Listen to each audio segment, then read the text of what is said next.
밤하늘이 참 고요하네. 예전엔 아이들과 함께 별을 세곤 했지. 세월이 참 빠르다. 내일도 힘내야지. 행복의 숲 가족 여러분, 오늘 하루는 어떻게 보내셨나요? 창밖에는 어둠이 내려앉고 온 세상이 조용해진 이 시간. 차 한 잔의 온기가 참 반가운 밤입니다. 요즘 들어 문득 거울을 보다가 멈칫하신 적 없으세요? 어머, 내 눈가에 주름이 언제 이렇게 깊어졌지? 흰머리가 또 늘었네. 하면서 말이에요. 저도 며칠 전에는 화장대 앞에 앉아 한참을 제 얼굴을 들여다봤어요. 탱탱하던 피부는 온데간데없고 눈꺼풀은 조금 처져 있고 목에는 세월의 나이테가 선명하더라고요. 순간 가슴 한구석이 뻥 뚫린 것처럼 헛헛해지는 기분. 우리 나이쯤 되면 다들 한 번씩 느껴보셨을 겁니다. 그런데 여러분, 가만히 생각해 보면 참 이상하죠. 우리는 왜 늙어가는 것을 잃어버리는 것이라고만 생각할까요? 젊음을 잃고, 기력을 잃고, 아름다움을 잃는다고요. 하지만 저는 오늘 여러분과 조금 다른 이야기를 해보고 싶어요. 나이가 든다는 건 낡아가는 게 아니라 인생의 향기가 짙어지는 과정이라고요.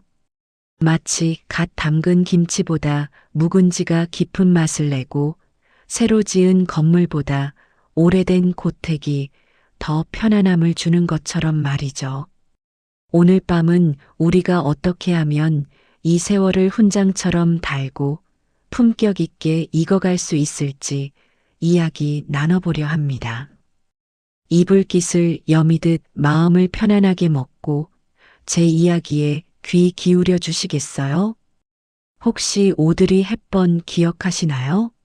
세기의 미녀로 불리던 그녀도 노년의 모습은 주름이 자글자글했습니다. 하지만 사람들은 그녀의 젊은 시절 못지않게, 아니 오히려 그보다 더 노년의 모습을 아름답다고 기억합니다. 그녀가 아프리카에 굶주린 아이들을 안고 있을 때 그 깊게 패인 주름 사이로 흐르던 자애로움과 우아함은 그 어떤 보석보다 빛났으니까요. 품격이란 건 그런 것 같아요. 비싼 옷을 입고 명품 가방을 든다고 생기는 게 아닙니다. 살아온 세월을 대하는 태도, 타인을 바라보는 눈빛, 그리고 내 입에서 나오는 말 한마디 한마디가 모여서 그 사람의 분위기를 만들죠. 우리가 흔히 저분은 참 곱게 늙으셨다, 귀티가 난다라고 말할 때 그건 단순히 피부가 좋아서가 아니잖아요. 마음의 여유와 내공이 겉으로 드러나는 겁니다. 지금부터 제가 들려드릴 6가지 이야기는 저도 매일 아침 거울을 보며 다짐하는 것들입니다. 우리 함께 시간이 흐를수록 더 근사해지는 인생의 예술가가 되어볼까요? 첫 번째로 나누고 싶은 이야기는 관계에 대한 것입니다. 젊었을 때는 사람이 재산인 줄 알았습니다. 전화번호부에 저장된 이름이 많을수록, 모임에 나가서 북적거리는 시간 속에 있을수록 내가 잘 살고 있다고 착각했었죠. 그런데 환갑이 넘고 보니 어떤가요? 그 많던 사람들 다 곁에 남아있던가요? 아니죠. 썰물처럼 빠져나갑니다. 심지어 내가 목숨처럼 아끼던 자식들조차 제 짝 찾아, 제 살 길 찾아 떠납니다. 처음엔 그게 참 서운했습니다. 내가 너를 어떻게 키웠는데 내 친구가 어떻게 나한테 연락 한 통 없을 수 있어? 하며 야속해하기도 했죠. 하지만 이제는 알겠습니다. 사람과 사람 사이에는 적당한 바람이 통할 틈이 필요하다는 것을요. 너무 꽉 쥐려고 하면 모래처럼 빠져나가지만 손바닥을 펴고 가만히 있으면 오히려 내 위에 머문다는 것을 말이에요. 품격 있는 노후를 위해서는 타인에게 기대려는 마음을 거둬야 합니다. 자식에게 전화 좀 해라 하며 보채는 대신 너희들 잘 살고 있지? 나도 잘 지낸다 하며 쿨하게 놔주는 연습이 필요해요. 배우자에게도 마찬가지예요. 왜 내 마음 몰라줘? 라고 따지기보다 그 사람도 늙어가느라 힘들겠구나. 연민의 눈으로 바라봐 주는 거죠. 기대하지 않으면 실망할 일도 없고 오히려 사소한 연락 하나에 더 큰 감사함을 느끼게 되더라고요. 관계의 가지치기를 두려워하지 마세요. 격가지들이 정리되어야 내 인생이라는 나무의 기둥이 더 굵고 단단하게 자랄 수 있거든요. 관계를 조금 느슨하게 했다면 필연적으로 찾아오는 손님이 있습니다. 바로 고독이죠. 많은 분이 나이 들어서 혼자 있는 게 제일 처량하다라고 말씀하세요. 그래서 텔레비전을 하루 종일 켜두거나 별로 내키지 않는 모임에 나가 시간을 때우기도 합니다. 하지만 여러분, 외로움과 고독은 엄연히 다릅니다. 외로움이 혼자 있는 고통이라면 고독은 혼자 있는 즐거움입니다. 잠시 눈을 감고 상상해 볼까요?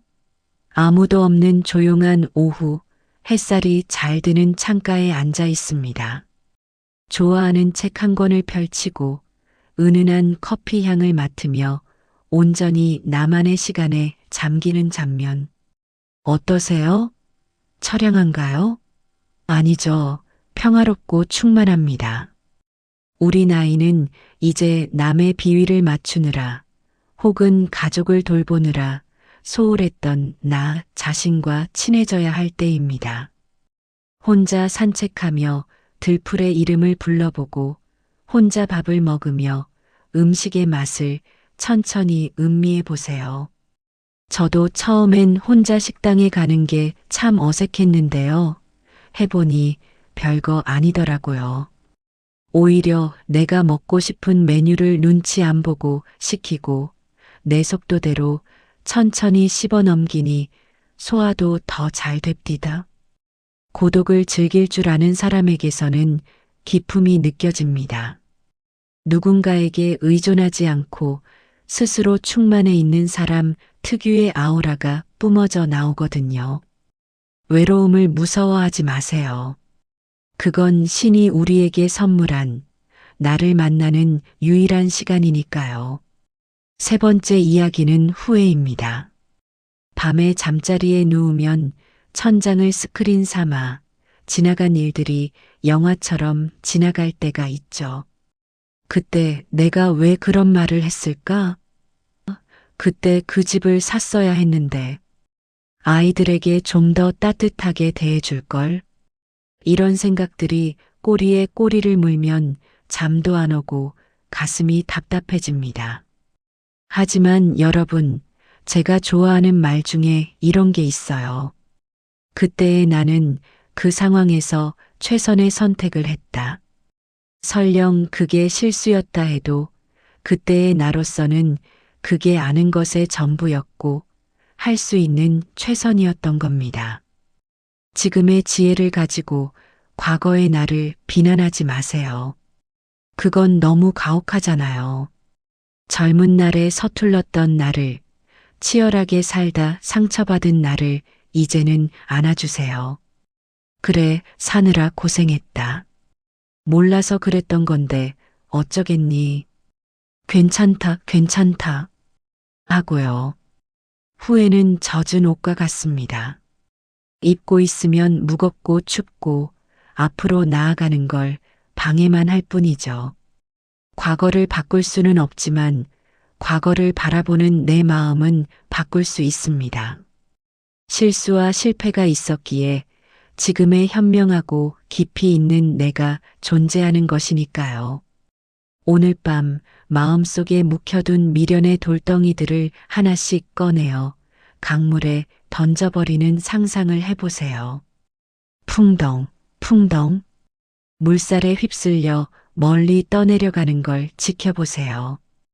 마음이 한결 가벼워지는 게 느껴지시나요? 네 번째는 비움에 대한 이야기입니다. 나이가 들면 몸도 무거워지는데 욕심까지 무거우면 걷기가 너무 힘듭니다. 젊어서는 하나라도 더 가지려고, 더 높이 올라가려고 아등바등 살았습니다. 그게 성공인 줄 알았으니까요.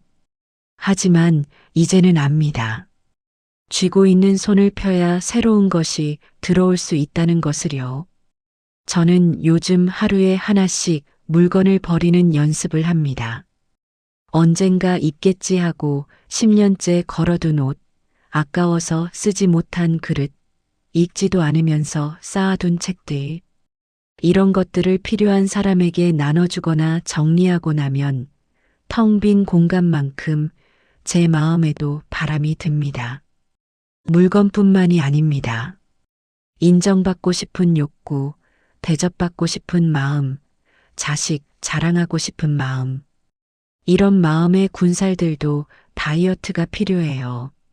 특히 내가 난대하는 마음, 내 말이 맞다는 고집을 내려놓을 때 우리는 진짜 어른이 됩니다. 나이 들어서 가장 추한 것이 탐욕이라고 하잖아요. 밥값은 내가 먼저 내고 말은 줄이고 지갑은 여는 사람. 더 가지려 하기보다 가진 것을 나누며 베풀 때 우리 얼굴에는 저절로 온화한 미소가 번지게 됩니다. 비운다는 건 잃는 게 아니라 자유로워지는 것입니다. 홀가분한 그 느낌 꼭 한번 맛보셨으면 좋겠어요. 다섯 번째는 조금 무겁지만 꼭 필요한 늙음과 죽음을 대하는 태도입니다. 가을에 산에 가면 단풍이 참 곱죠? 우리는 초록 잎이 붉게 변했다고 슬퍼하지 않습니다. 오히려 그 절정의 색감에 감탄하죠. 그리고 낙엽이 되어 떨어질 때 나무는 아무런 저항 없이 가지를 놓아버립니다. 그래야 겨울을 나고 다시 봄을 맞이할 수 있으니까요. 우리 인생도 자연의 일부입니다. 늙는다는 것은 시드는 것이 아니라 가을 단풍처럼 가장 화려하게 물드는 과정입니다. 젊은 날의 싱그러움은 없지만 대신 삶의 희로애락을 겪어낸 사람만이 가질 수 있는 곰삭은 멋이 있잖아요. 눈가의 주름은 웃음의 흔적이고 거칠어진 손은 가족을 지켜낸 훈장입니다. 자신의 늙음을 부끄러워하지 말고 당당하게 드러내세요. 내 나이가 어때서가 아니라 내 나이가 이만큼 근사해라고 생각하는 거죠. 죽음 또한 마찬가지입니다. 두렵고 피하고 싶은 끝이 아니라 소풍을 마치고 집으로 돌아가는 귀가라고 생각하면 어떨까요? 열심히 놀고 열심히 일하고 이제 편안한 내 집으로 돌아가 쉴 시간. 그렇게 생각하면 하루하루가 더 소중하고 애틋해집니다.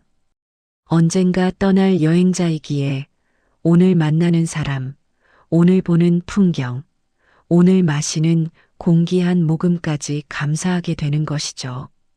죽음을 기억하는 사람은 삶을 함부로 낭비하지 않습니다. 그 의연함이 우리를 더욱 품격 있게 만듭니다. 마지막으로 드리고 싶은 말씀은 오늘의 소중함입니다. 많은 시니어가 왕년에 내가 말이야 하며 과거에 살거나 앞으로 어떻게 살지 하며 미래를 걱정합니다. 하지만 정작 중요한 지금 여기는 놓치고 살아요. 행복은 거창한 것이 아닙니다. 로또에 당첨되거나 자식이 크게 성공해야만 행복한 게 아니에요. 아침에 눈을 떴을 때 창문 틈으로 들어오는 눈부신 햇살, 보글보글 끓는 된장찌개의 구수한 냄새, 산책길에 우연히 마주친 길고양이의 눈망울, 좋아하는 트로트 한 곡 흥얼거리는 시간. 이런 사소한 순간들이 모여 인생이라는 모자이크를 완성합니다. 오늘 하루 여러분은 자신을 위해 어떤 선물을 하셨나요? 예쁜 찻잔에 차를 따라 마셨나요? 아니면 다 늘어난 티셔츠 대신 깔끔한 옷을 챙겨 입으셨나요? 누가 보지 않더라도 나를 대접해 주세요. 내가 나를 귀하게 여겨야 세상도 나를 귀하게 여깁니다. 오늘 먹는 밥 한 끼도 정성스럽게 차려서 천천히 감사하며 드셔보세요. 아, 맛있다. 살아있어서 참 좋다. 이 감탄사 한마디가 우리 몸의 세포를 깨우고 얼굴빛을 환하게 바꿉니다. 매일매일이 선물이고 오늘 하루가 내 인생의 가장 젊은 날, 가장 멋진 축제입니다. 지금까지 나눈 이야기들, 사실 머리로는 다 아는 내용일 수도 있습니다. 하지만 아는 것과 사는 것은 다릅니다. 저도 매일 넘어지고 실수합니다. 버럭 화를 내기도 하고 남을 부러워하기도 하죠. 그럴 때마다 다시 마음을 다잡습니다. 아차, 내가 또 흔들렸구나. 다시 중심을 잡자. 품격은 완성된 상태가 아니라 끊임없이 나를 갈고 닦는 과정 그 자체인 것 같아요. 오늘 우리가 나눈 이 대화가 여러분의 마음에 작은 씨앗이 되었으면 좋겠습니다. 어제보다 조금 더 너그러운 나, 어제보다 조금 더 여유로운 나, 어제보다 조금 더 잘 웃는 나. 그렇게 하루 1mm씩만 성장하면 됩니다. 그러다 보면 어느새 은은한 향기를 풍기는 멋진 어른이 되어 있는 자신을 발견하게 될 거예요. 꽃은 향기로 말을 하고 사람은 인품으로 말을 한다고 하죠. 여러분의 노년이 그윽한 묵향처럼 세상에 좋은 향기를 남기길 바랍니다. 긴 이야기 들어주셔서 감사합니다. 어떠셨나요? 마음이 조금 편안해지셨나요? 혹시라도 나는 이미 늦었어라고 생각하시는 분이 계신다면 꼭 말씀드리고 싶어요. 늦은 때란 없습니다. 지금 깨달은 이 순간이 가장 빠른 때입니다. 60세든 70세든 80세든 우리는 여전히 성장할 수 있고 변화할 수 있는 존재입니다. 오늘 밤 잠자리에 드실 때는 스스로를 꼭 안아주며 이렇게 말해주세요.